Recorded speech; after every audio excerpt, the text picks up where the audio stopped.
Dinner and a Book is supported by the Rex and Alice A. Martin Foundation of Elcott, celebrating the spirit of Alice Martin and her love of good food and good friends.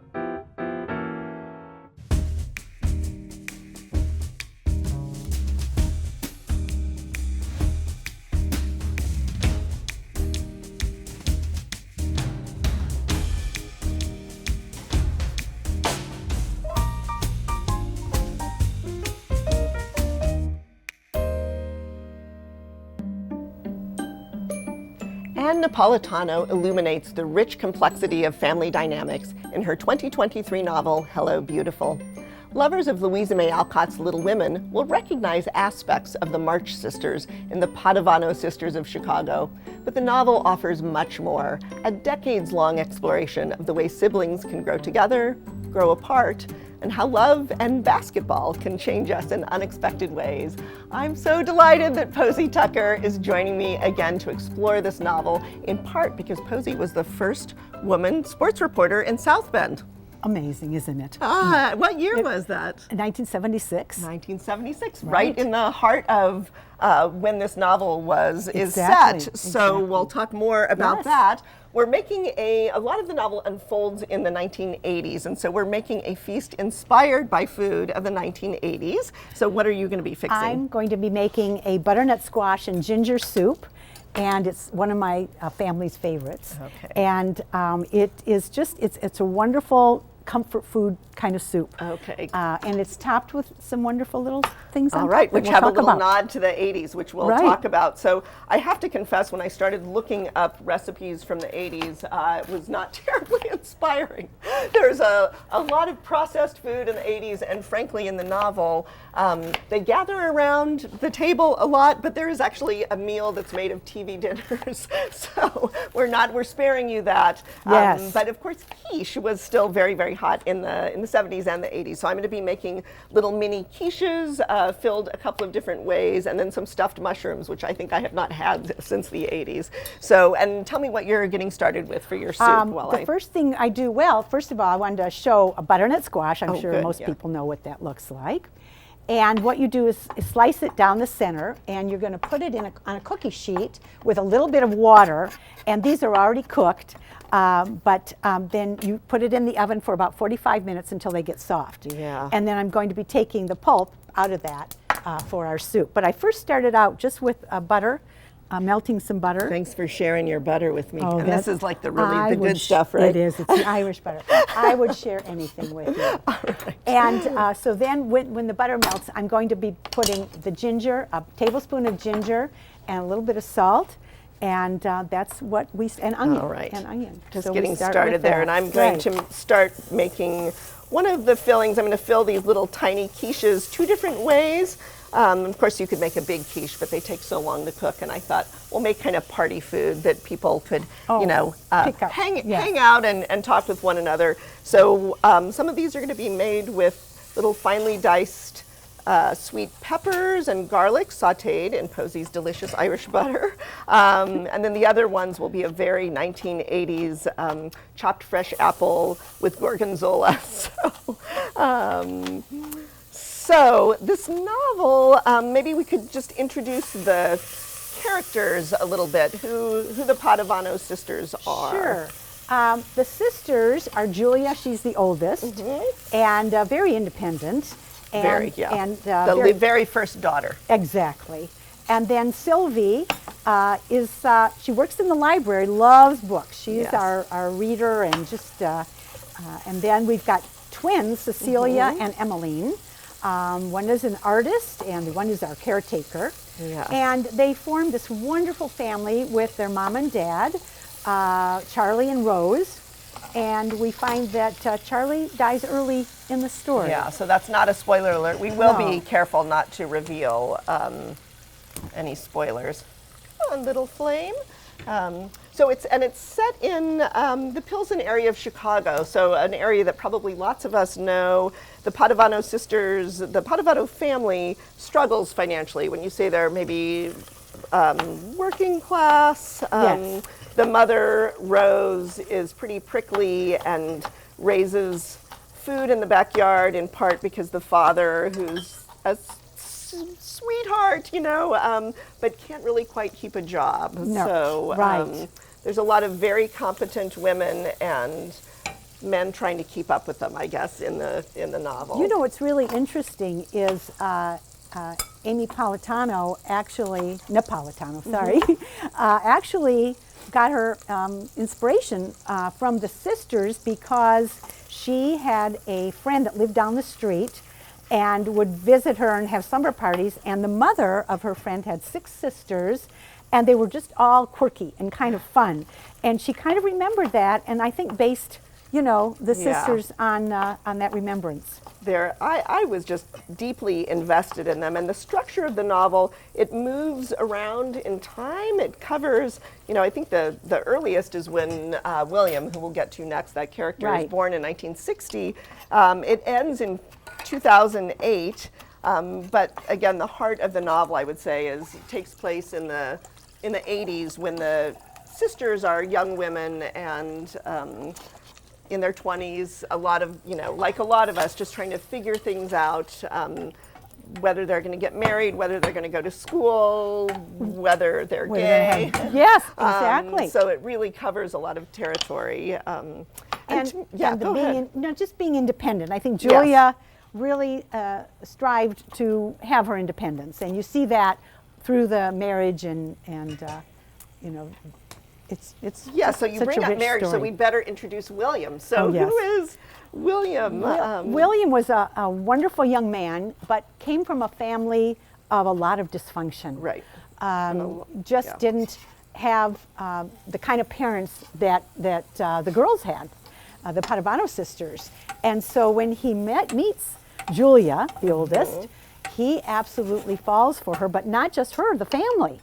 And Julia really goes after him. She's a very 1980s. They meet at Northwestern, and she knows exactly how she wants to live her life here. So I'm gonna just while these saute. Oh, salt. We put a little salt in here and a little grind of pepper. While those are cooking down, I'm gonna make just the very basic base of a quiche. It's just 3 eggs and a cup and a half of cream, and then a little bit of salt and pepper. And I'm scooping out the pulp. Oh, here it is. Are you using an ice cream scoop? I am. Whatever's here, you just kind of. Forgot I didn't have to actually separate these. So William is born in Boston, a very lonely childhood. There's a family secret that he starts to kind of find out, but there's a lot of silence, a very cold childhood. But he has one thing that saves him, and what is that?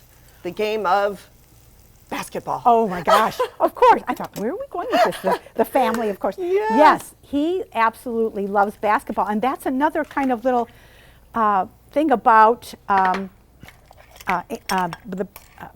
Napolitano is that she, when she starts a story, she does so much research, and it just became, she just wanted to research basketball and learn so much about it. That's why as I was reading it, because I know a little bit about sports, but it was so real. It was, just all of it, because sometimes you go, not sure. But she really was a wonderful, wonderful way to look at that. And, it's just, and he loved basketball. And then he has an injury that he cannot finish. We'll leave that mystery for a moment, because I want to hear about your experience. When I read this novel, I really thought, one, you might love it, but two, you're the only one who can say you were the first. So can you talk a little bit about how that came to be that you were the first? It was interesting that I was a high school counselor in Alcott. And before I was a counselor, I helped to teach the radio and television program at the Alcott Career Center. And I thought, I had the seniors, and I thought, wouldn't that be fun to introduce them to some of the actual broadcasters in the community? So I asked the sports broadcaster at the time at WSBT, and he came and spoke to the kids. And I had just done a very wonderful interview with Bill Paterno, who had been a basketball player at Notre Dame. And so when the sports director said, if any of you students have tapes that you'd like to, have me look at it, I'd be glad to. And I thought, maybe I'll just have him look at this one to see what he thinks. And he really enjoyed it and said, he asked me if I would like to come and be like a part-time, because I was still counseling high school kids. Oh my gosh. And I said yes, and it just blossomed from there. It happened. was so wonderful. So I was able to interview quite a few wonderful sports people, and I'm making a mess. So am I. But you know, it was just a kind of a really fun thing to do. But I didn't realize I was the only, woman not in sports, because at that time you just didn't have very many women doing sports. Now you just look, it's just wonderful when I look to see how many women, not only the sportscasters, but how popular women's sports has become. Well, and in this way, you're like Julia in the novel. Often, sort of the first one right at the helm, and it's not easy. So, just talk about what I'm doing here. Maybe I'll just make a few of these. So, some peppers in some gorgonzola and apples in the other ones, and then I mixed up some of this ahead of time, and I'm just going to try to squirt them in here to fill these up, and then we'll put these in the oven. So while these are baking and while your soup is cooking down, we're going to take a little break, and we'll show you some scenes from where this is set in the Pilsen area of Chicago with all those murals. We'll be right back.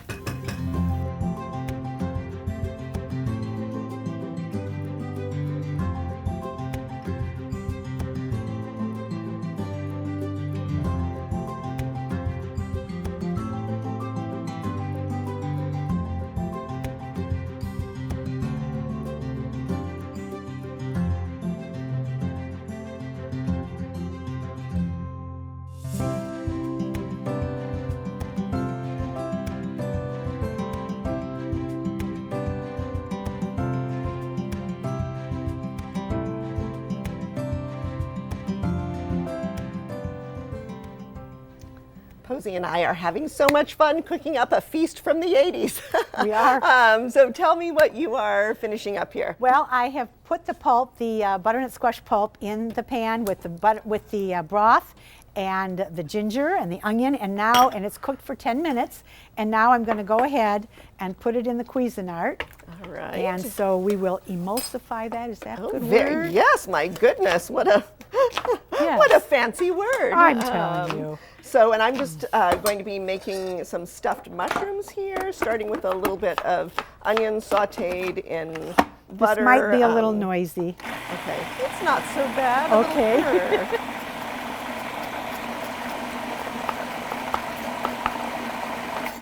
All right, so just a little bit of this. This is going to go into the mushroom caps with some well, let's see here, some butter and oil, and then a little bit of spinach. Whoops! It's exciting. I didn't hold on to it. Oh my goodness! Just fine. Sorry about that. Oh, that's great. So, and then Posi will be making a salmon dip in a bread bowl because it's the 1980s. Yes. So somehow I didn't know all this time that I've known you that I knew you were the first woman sports reporter, but I did not realize this space was actually where you started. It was. So tell us that story. Well, it was just one of those funny things. I was actually at the Alcott Career Center, and it had invited the sports director that was here to come and talk with the students. And I had just done a taping with a Notre Dame basketball player, and I thought, well, I'd like him to look at my tape too. Well, he really liked it, which just blew me away. I just wanted some advice. And he said, would you like to come and work part-time? And so my very first interview by accident was Ernie Banks, who at that time was Mr. Cub. He was on the Cubs team. And I just wanted to meet him because my grandfather was on the farm team in the 20s. Oh my gosh, I thought, gee, if I just get to meet him. And so I went with Sam to meet him. Well, he was late. Ernie Banks was late. And so all of a sudden Sam said, I've got to go back and do my radio show here at WSVT when it was. And he said, you're going to have to do the interview. Oh my gosh. And that's just kind of how it started. It was just a one of legend those. Was born. Well, it was just one of those funny things. But then, and I'm stuck here. Well, okay. Is it Yeah, it's backwards? no, it's there. Okay. Sorry I'm about warming that. just a little extra party booster. I'm just finishing up the soup. Great. There we go. So these are just some Ina Garten's warmed olives. You know, olives are always good, but you warm them in a little bit of olive oil with some citrus, and I've got some fennel seeds and thyme from my garden, and you know, just warm them up in some good olive oil, and it really is a treat. So when we talked about this novel, one of the things that wait a second, I was gonna ask you who you interviewed. So some of the other people, this long list of luminaries, so I just learned this on the break, okay. so we gotta talk about when, if you remember the Olympic gymnasts, Olga Korbut and Ludmila Teresheva, they happened to come here, and I was asked to go interview them. It was wonderful. And then we had Patty Berg, who was a woman golfer who was very well known, and I did Hank Aaron, who had come to visit in Elcott, and that was wonderful. He was just wonderful. Wow. Pete Rose, Lynn St. James was a race car driver, and I think she was one of the first. And then, of course, locally, we did a half-hour series with Dan Devine and Digger Phelps. So it was very wonderful. I loved that time, and certainly a professional woman in the time that Julia in the novel was. So when we chatted over this novel, we really both talked about just the quality of the writing. And Ann Napolitano has written Dear Edward and other books that have been bestsellers. But you wanted to read just a little passage here, just to give you a little taste, and this also gives you a little summary overview of the novel. First of all, her writing is so rich. I loved all the analogies she made, and just beautiful. One of the things that was, and you can just visualize this, it was after a week of sleeplessness, Julia felt like a Picasso painting. Her eyes didn't match, and her shoulders were at different heights. You can just see that. But yes, the writing was just beautiful, and she describes the characters in such wonderful detail that you just know what they were like. And yes, do you want to read that passage? Yes, there was. Whose perspective is that? Is that inside Williams? This is Williams' perspective. Remember, he did not have a wonderful growing up life. His parents were not capable, and of course there was some trauma in his life that we'll leave to the reader. So he's saying the two sisters were careful and kind with each other. He always admired that about them. One of the things he loved most about Julia was how she treated her family. The sisters were so close that in reality, his wife never operated alone. The four Padavano girls shared their lives, celebrating and utilizing one another's strengths, covering for one another's weaknesses.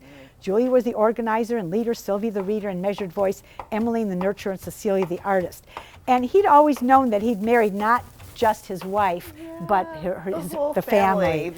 It was just lovely. I was so invested in him as a character, this tender man who finds his way through basketball, and then, as is the way for many, many athletes, you know, you can't play basketball forever. His injuries and age. I'm just adding some spinach to this as well. We're going to cook this down, and then I'll add some cheese. And I'm making a smoked salmon spread that will go in our challah bowl. I've added the 8 ounces of cream cheese and 1/4 cup of heavy cream. And now I'm going to cut up the scallion, and we'll add that. It just calls for 1.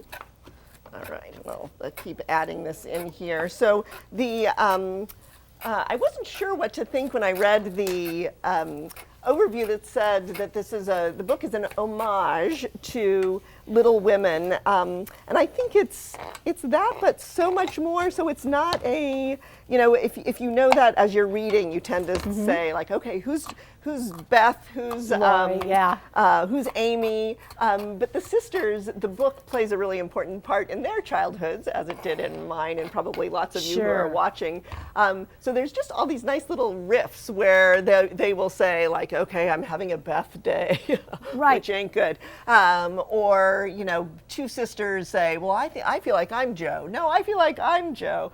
And I think she did base, you know, some of that. She loved that book. Napolitano loved that book. Yeah. And you know, but it's like I said, the sisters grew out of that watching her friend's mother's sisters. Yes, yeah. But you know, she took a lot of time writing this. It happened, you know, what she does is comes up with an idea, and her idea came up with this basketball. This little boy bouncing a basketball was her image. And then she thinks about it for like 9 months. She doesn't write, and she never has the end in mind. It's very interesting. Yes, you read in an interview, which you know, again, this book has kind of an epic scope. If you know the area of the Pilsen area of Chicago and the Lozano Library where Sylvie works, there's lots of just kind of delicious descriptions of that. There's some feta that goes in this, and I'm going to put a little bit of Gruyere as well, and we'll put that in our mushrooms. And some of the story takes place around, of course, Lake Michigan, and also William gets a basketball scholarship to Northwestern. So there's that scenes around Northwestern as well, and that's where he meets Julia. And just as in Little Women, Laurie has Laurie, the lonely next door neighbor boy, loves the March women. William, in that passage that you just read, clearly loves those women. And then we start to get a second generation, don't we? We do. A few of the sisters have children. And it's interesting how sometimes history repeats itself, and then sometimes they move on from that. I mean, a little easier than the parents. So that's a nice way to put it. There are certainly some moments in here where you can see people repeating, you know, secrets, lies. One of the things that this is a little unbeautiful to put together, but they will be beautiful to eat.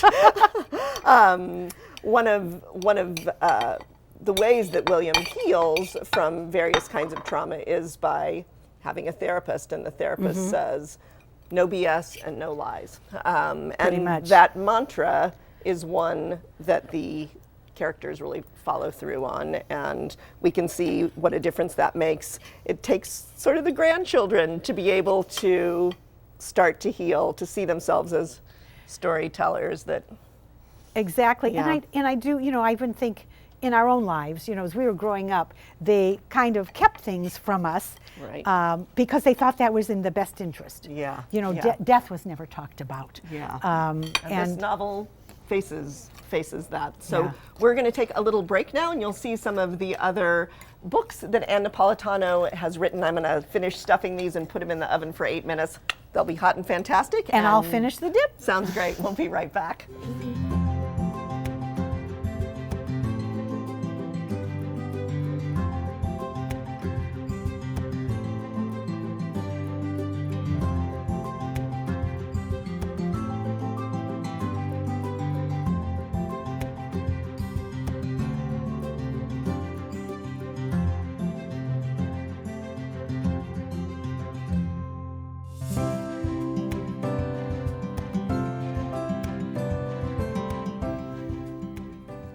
Posi and I have made a feast from the 80s. So tell us about this soup. I made a butternut squash ginger soup, which is one of our favorites, and I have topped it with a dollop of pesto, a little mint leaf, and now I'm going to add a dollop of sour cream. And it's just festive, and it's pretty. Delicious. And pesto was new in the 80s. There's a great line in When Harry Met Sally. One of the characters says, pesto, it's the quiche of the 80s. And it's like, you know, 1981.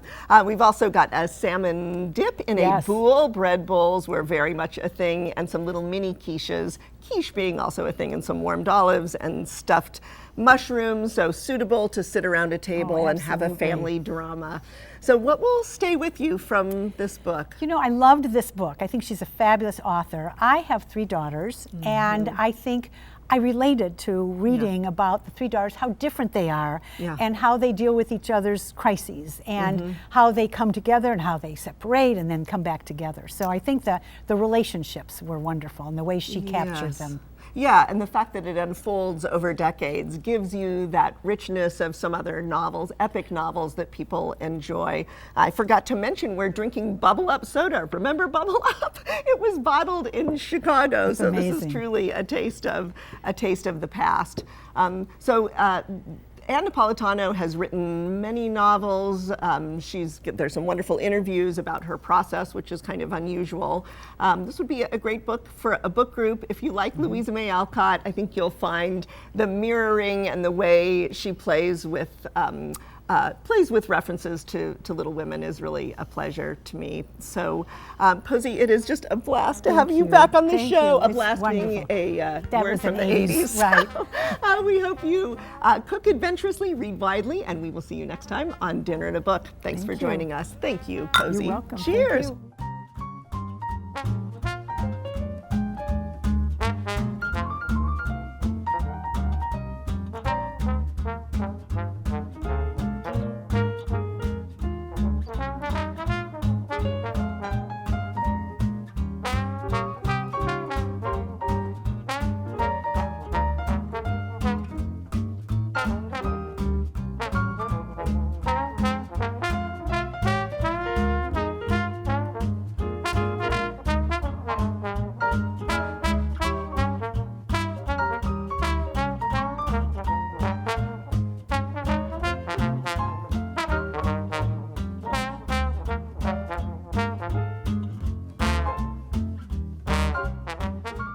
This WNIT local production has been made possible in part by viewers like you. Thank you. Dinner and a Book is supported by the Rex and Alice A. Martin Foundation of Elkhart, celebrating the spirit of Alice Martin and her love of good food and good friends.